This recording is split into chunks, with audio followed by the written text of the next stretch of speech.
Quand j'ai choisi de venir me former ici à l'Institut, je dois avouer que l'aspect financier m'inquiétait beaucoup.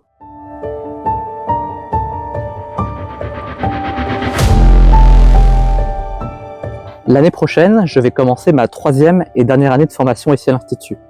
La particularité est que durant cette année, je vais bénéficier d'une bourse de la part du CEF sous la forme d'un prêt d'honneur. En effet, comme beaucoup d'autres étudiants en Institut, il y a un vrai défi financier au vu des coûts de formation et donc on a besoin d'aide financière pour suivre ses études. Quand j'ai choisi de venir me former ici à l'Institut, je dois avouer que l'aspect financier m'inquiétait beaucoup. Quitter un boulot bien payé pour suivre des études à plusieurs milliers d'euros n'était pas très sécurisant. Mais je dois reconnaître qu'avec mon épouse, nous avons été agréablement surpris par la manière dont Dieu prend soin de nous et continue de le faire.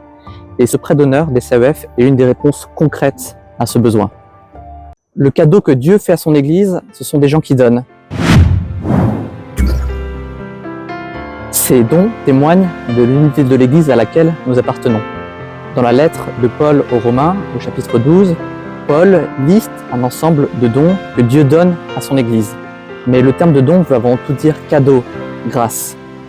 Les actions des chrétiens et les chrétiens eux-mêmes sont des grâces, des cadeaux que Dieu donne à son Église pour son unité et pour son édification. Et parmi ces dons, Paul mentionne le don de donner. Du coup, ce qu'on peut comprendre, c'est que Dieu donne à son Église des gens qui donnent.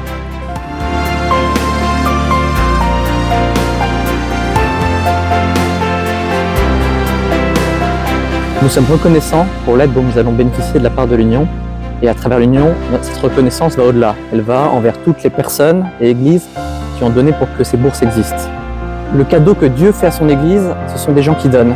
Et ce sont ces cadeaux, que peut-être vous êtes, qui permettent de faire vivre ces bourses dont je suis et d'autres étudiants, nous sommes au bénéfice.